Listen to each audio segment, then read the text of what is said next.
Monsieur le Président. Messieurs les ministres, chers collègues, la Belgique est bien le pays du surréalisme. Ce matin, on apprend dans la presse que l'armée belge est incapable de lutter contre les quelques militaires extrémistes aux convictions islamistes radicales qui existent en son propre sein et qu'il est impossible de les licencier faute de moyens juridiques suffisants.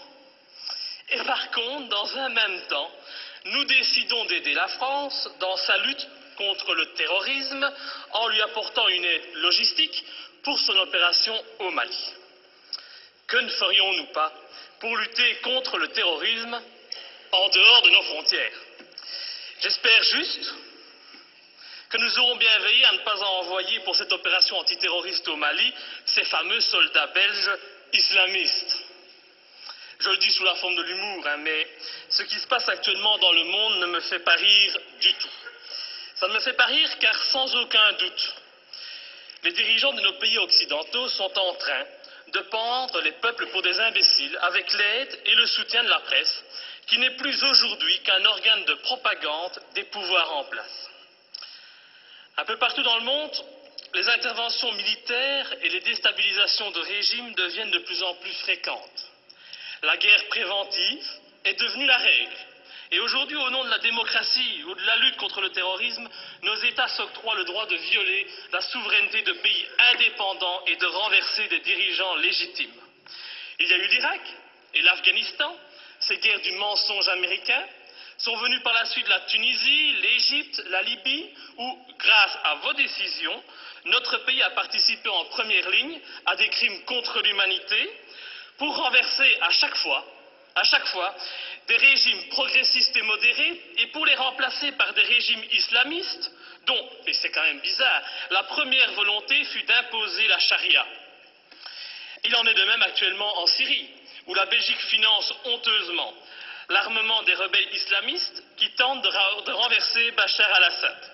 Ainsi, en pleine crise économique, alors que de plus en plus de Belges ont des difficultés pour se loger, se nourrir, se chauffer ou se soigner, et oui, j'entends déjà le sale populiste que je suis, eh bien le ministre des Affaires étrangères, il a décidé d'offrir aux rebelles syriens 9 millions d'euros. Bien sûr, on est en train de nous faire croire que cet argent servira à des fins humanitaires, un mensonge de plus. Et comme vous le voyez, depuis des mois, notre pays ne fait que participer à la mise en place de régimes islamistes dans le nord de l'Afrique et au Moyen-Orient. Alors, quand on vient prétendre partir en guerre pour lutter contre le terrorisme au Mali, eh bien, j'ai bien envie de rire. C'est faux. Sous les apparences de bonnes actions, nous n'intervenons que pour défendre des intérêts financiers, dans une totale logique néocolonialiste. Il n'est véritablement pas cohérent de partir aider la France au Mali au nom de la lutte contre le terrorisme islamiste, lorsqu'au même moment, on soutient en Syrie le renversement de Bachar al-Assad par des rebelles islamistes qui souhaitent imposer la charia, comme c'est déjà le cas en Tunisie ou en Libye. Il faut vraiment arrêter de nous mentir et de prendre les gens pour des imbéciles. Le temps est au contraire venu pour dire la vérité. En armant les rebelles islamistes comme les Occidentaux ont auparavant armé Oussama Ben Laden, cet ami des Américains avant qu'ils ne se retournent contre lui, eh bien les pays occidentaux en profitent pour implanter dans les nouveaux pays conquis des bases militaires tout en favorisant leurs entreprises nationales. Tout est donc stratégique. En Irak, nos alliés américains ont mis la main sur les richesses pétrolières du pays. En Afghanistan, ce fut sur l'opium et la drogue, toujours très utiles, pour se faire beaucoup d'argent assez rapidement. En Libye, en Tunisie, en Égypte ou encore en Syrie, le but fut et est encore actuellement de renverser les pouvoirs modérés pour les remplacer par des pouvoirs islamistes qui très rapidement deviendront gênants et que nous attaquerons sans vergogne sous prétexte de lutter, à ce moment-là encore, contre le terrorisme ou de protéger Israël. Et dont les prochaines cibles sont déjà connues. Dans quelques mois, je prends le pari que nos regards se tourneront vers l'Algérie et finalement vers l'Iran. Faire la guerre pour libérer des peuples d'un agresseur extérieur, c'est noble. Mais faire la guerre pour défendre les intérêts des États-Unis, faire la guerre pour défendre les intérêts de grosses sociétés comme Areva, Faire la guerre pour mettre la main sur des mines d'or, ça n'a rien de noble, et cela fait de nos pays des pays agresseurs et voyous. Personne n'ose parler, mais qu'à cela ne tienne, je ne me tairai pas, et tant pis si ma lutte doit me faire passer pour un ennemi de ce système qui bafoue les droits de l'homme au nom des intérêts financiers, géostratégiques et néocolonialistes. Bafouer ce régime et le dénoncer, c'est un devoir et une fierté pour moi. Et sincèrement, et je m'excuse pour le vocabulaire populaire utilisé, j'emmerde tous les soi-disant bien-pensants, qu'ils soient de gauche, de droite ou du centre, qui sont aujourd'hui au basque de nos pouvoirs corrompus et qui se plairont à me tourner en ridicule. J'emmerde nos dirigeants qui jouent avec leurs bombes comme des gamins dans une cour de récréation. J'emmerde ceux qui prétendent être des démocrates alors qu'ils ne sont que des criminels de bas étage. Je n'ai pas beaucoup de respect non plus pour les journalistes qui ont le culot de faire passer les opposants pour des débiles mentaux alors qu'au fond ils savent très bien que ces opposants ont parfaitement raison. Je méprise enfin au plus haut point ceux qui se prennent pour les rois du monde et qui nous dictent leurs lois, car moi je suis du côté de la vérité, du côté de la justice, du côté de ces victimes innocentes du pognon à tout prix. Et c'est pour cette raison que j'ai décidé de m'opposer clairement à cette résolution qui envoie notre pays soutenir la France dans son opération néocolonialiste. Depuis le début de l'opération française, le mensonge est organisé. On nous dit que la France ne fait que répondre à l'appel au secours d'un président malien. On en oublierait presque que ce président n'a aucune, mais aucune légitimité et qu'il a été mis en place pour assurer la transition suite au coup d'État de mars 2012. Qui a soutenu ce coup d'État? Qui en est à la base?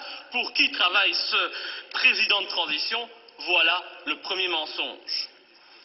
Le président français François Hollande ose prétendre mener cette guerre pour lutter contre les djihadistes qui menacent, ils menacent, rendez-vous compte, le territoire français et européen. Mais quel vilain mensonge! En reprenant cet argument officiel, tout en profitant pour effrayer la population, en augmentant le niveau de la menace terroriste, en mettant en œuvre le plan Vigipirate, nos dirigeants et les médias font preuve d'un culot inimaginable. Comment peut-on oser sortir un tel argument alors que la France et la Belgique n'ont pas hésité à armer et soutenir les djihadistes en Libye et que ces mêmes pays continuent actuellement à soutenir ces djihadistes en Syrie? Ces prétextes ne servent qu'à cacher des desseins stratégiques et économiques. Nos pays n'ont même plus peur de l'incohérence, car tout est fait pour la cacher. Mais l'incohérence est pourtant bien présente. Ce n'est pas demain que vous verrez un Malien venir commettre un attentat en Europe.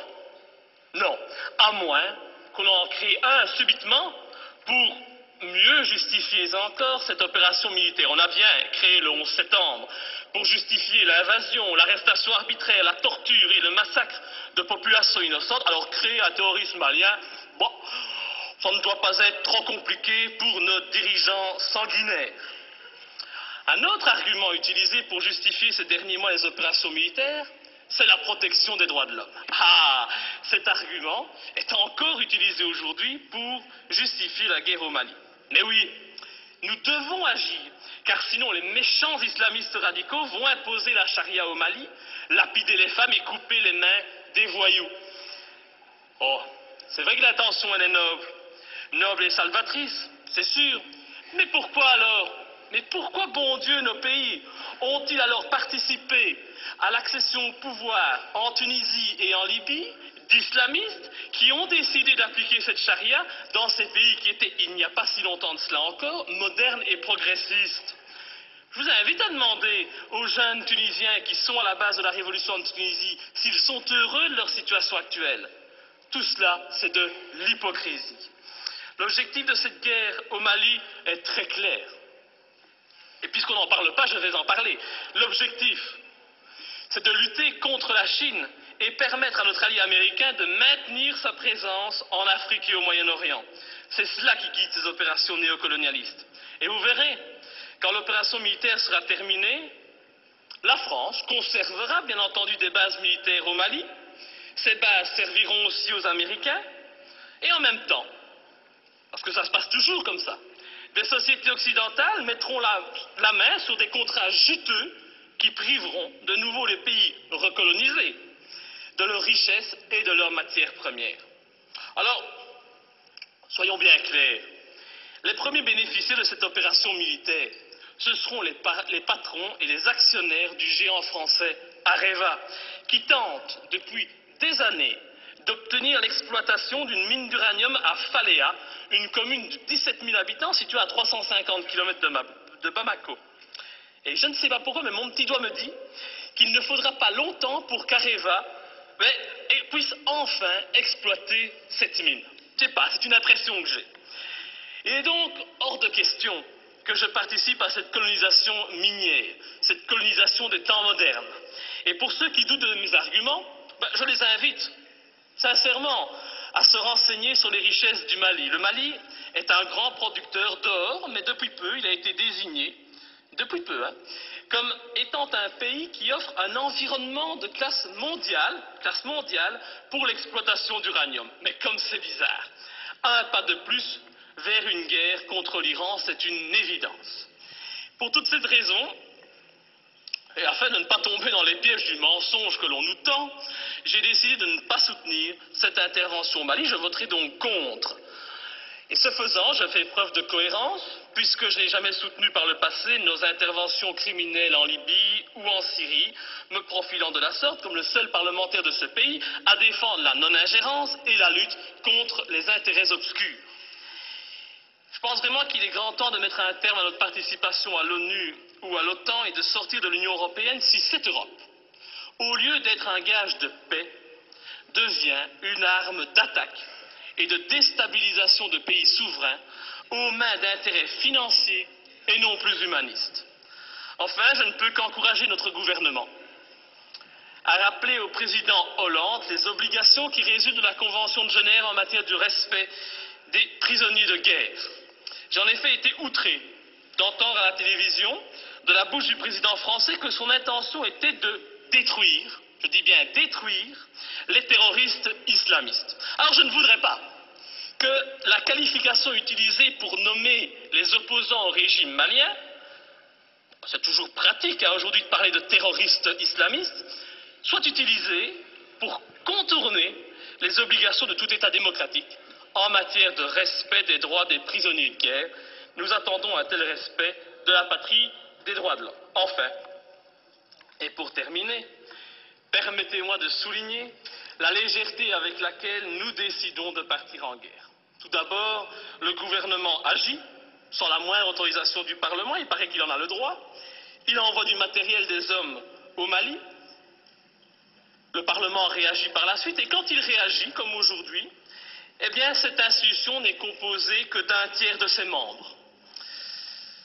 Encore beaucoup moins si on parle des élus francophones. C'est donc une légèreté coupable qui ne m'étonne pas vraiment, venant d'un Parlement de toutous soumis aux diktats des partis politiques. Je vous remercie. Monsieur le ministre des Affaires étrangères.